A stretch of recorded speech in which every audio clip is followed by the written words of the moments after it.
amigos, es momento de una entrevista. Hoy vamos a conversar con el politólogo de la PUC, además ex jefe de la Oficina Nacional de Procesos Electorales, el señor Fernando Tuesta Soldevilla. Por protocolo vamos a colocarnos la mascarilla, sin embargo se tienen todas las medidas de seguridad sanitaria correspondientes. ¿Cómo está? Bienvenido, muy buenos días.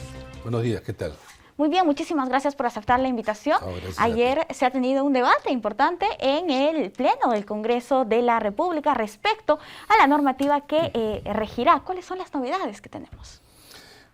Se puso a consideración, se discutió y se votó el dictamen de la Comisión de Constitución, que en pocas palabras lo que hacía era, bueno, este es un eufemismo en realidad, suspender las primarias abiertas, simultáneas y obligatorias para el 2026.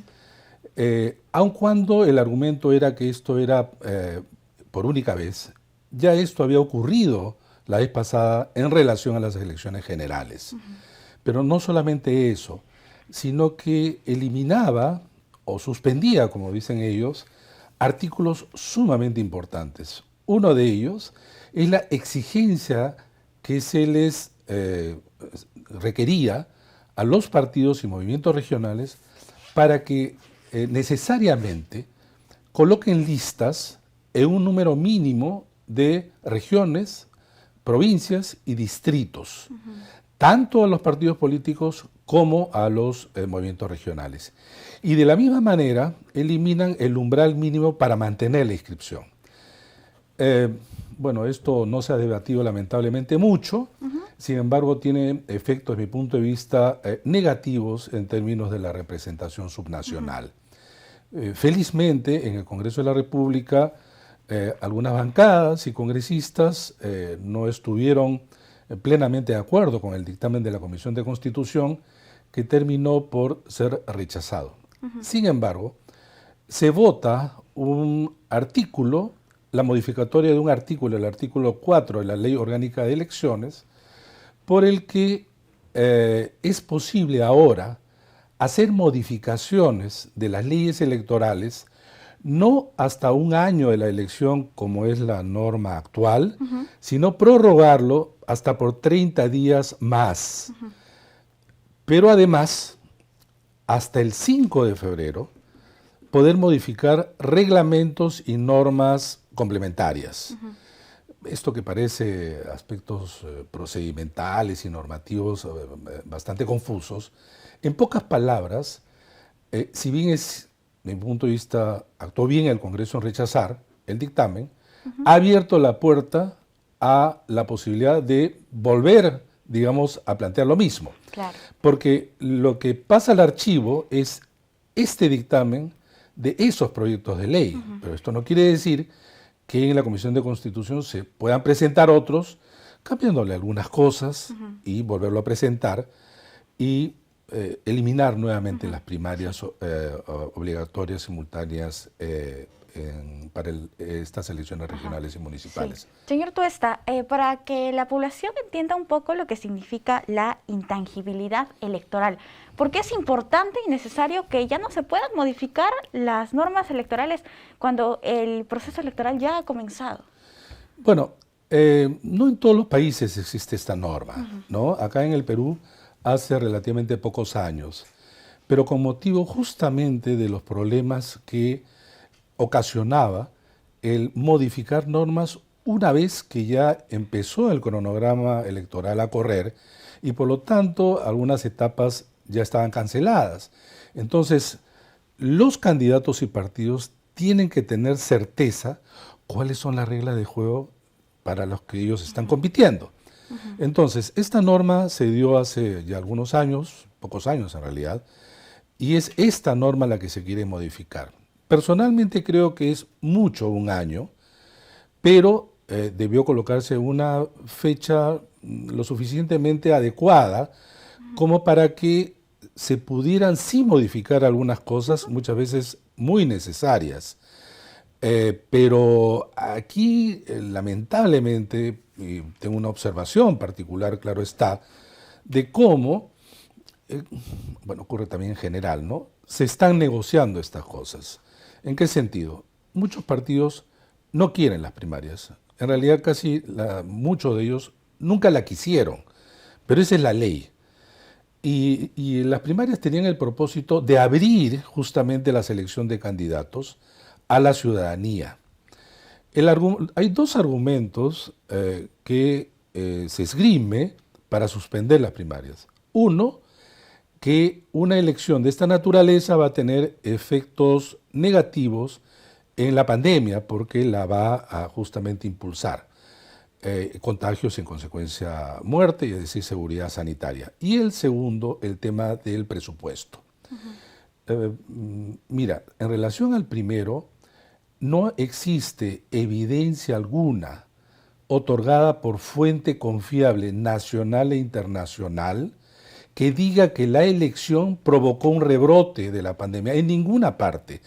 Las elecciones se suspendieron en el 2020 en muchos países, pero en el 2021 en ninguno. En un artículo, mi último artículo en El Comercio, detallo la cantidad de países que desde enero hasta ahora, incluso hasta el domingo pasado, han hecho elecciones. Por ejemplo, en Argentina las PASO. Las PASO, las mismas que nosotros celebraríamos el próximo parecidas, año. Pero digamos en el sentido de elecciones internas. Y están programadas hasta diciembre. En ningún país, en realidad, se han postergado, motivado por el tema de la pandemia. ¿Por qué? Porque en el mundo y en la región se han estandarizado ya todos los protocolos y medidas de seguridad sanitaria lo suficientemente efectivos para que, repito, no existe evidencia alguna que esta relación fuera una relación negativa para la salud pública. Es más, ayer los congresistas que esgrimían esto eran meras percepciones. Y yo señalaba y preguntaba, dígame alguna evidencia, porque si no el mundo de las creencias pues es vasto, claro, ¿no? Y eso no sirve para llevar adelante la suspensión de un proceso electoral sumamente importante. Y lo segundo es en términos presupuestarios. Tú no puedes decir, porque discúlpenme, pero eso es totalmente demagógico, decir se va a gastar mucho, ergo este dinero va a servir, etcétera. Porque bajo esa idea, muchas cosas no harías, diciendo que todo va a servir para combatir el COVID. En realidad el presupuesto que puede para una persona obviamente decir 500 millones es un montón, en términos individuales, en términos de presupuesto nacional de la República no significa mucho. Pero además, en democracia hay que invertir. En democracia hay que invertir. Y además, y finalmente termino con esta idea, si fuera coherente esa idea, entonces también deberían de plantear suspender las elecciones regionales y municipales. Porque no lo argumentan allí, pero sí algunos de los congresistas felizmente, en marzo, que debieran ser en principio las primarias, la aplastante mayoría de electores ya estarían vacunados. Cosa que no ocurrió el 11 de abril, por ejemplo, ni el 6 de junio, y nadie dijo nada en términos de la pandemia. Claro. En realidad, creo que el objetivo era no tener primarias. Pero acá cuando hablo de negociación, y esta es la segunda preocupación, es lo siguiente. Al eliminar el requisito, se mantendrían muchos movimientos regionales con inscripción. Y este es un problema. Claro. Así como los partidos se han reducido de 25 a 9, la idea es seguir con los movimientos regionales. Pero uno dice, ¿y cómo? ¿Y por qué acaso les conviene esto a los partidos? No les conviene. Pero si uno ve la lista de los congresistas, muchos de ellos y de los que han hablado, tienen movimientos regionales propios.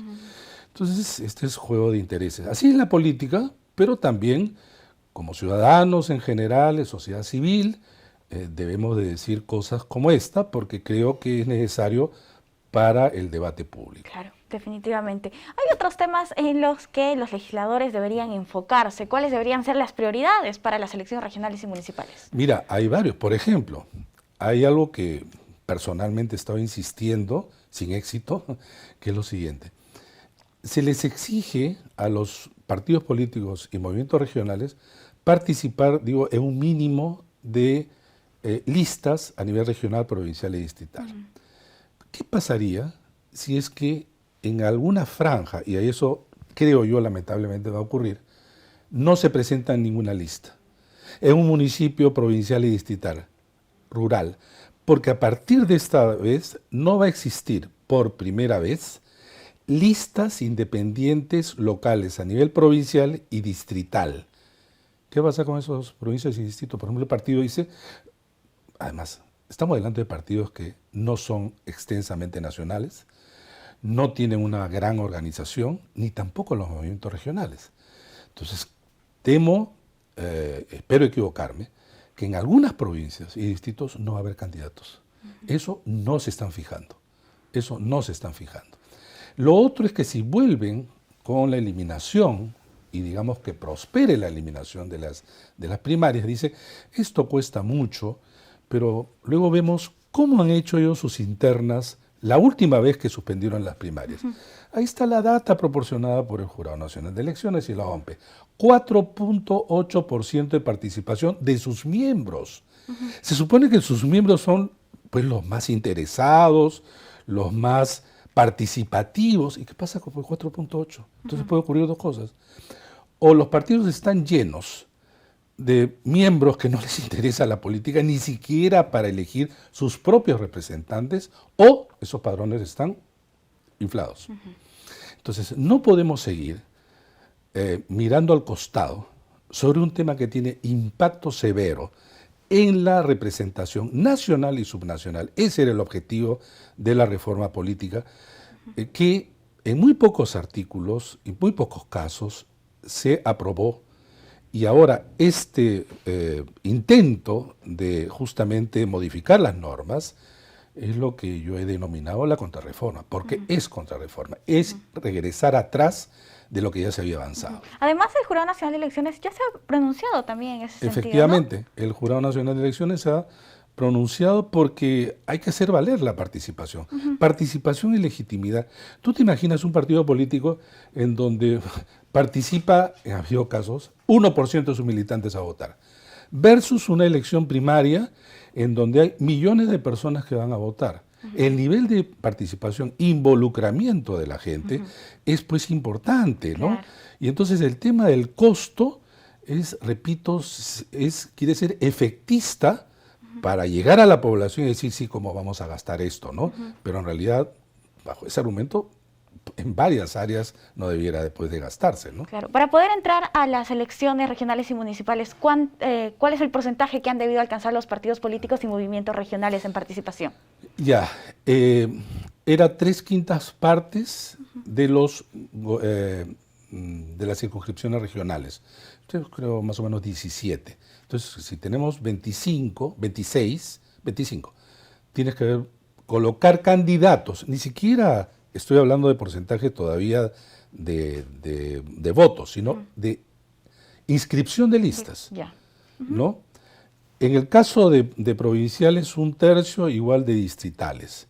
Eso es, en pocas palabras, lo siguiente. Estamos diciendo, mira partido, mira movimiento regional. Tú eres parte de un pequeño grupo que has logrado estar en esa posición gracias a que has tenido también un porcentaje de votación. Pero para mantenerte, tienes que postular, porque para eso estás inscrito. Tú tienes que inscribirte y vas a competir por el poder. ¿Qué pasaba antes de esta norma? ¿Sabes lo que hacían muchos partidos? No se presentaba. O ocurría lo siguiente, se presentaba pues en 1 o 2 distritos. Entonces, ¿por qué eres partido nacional?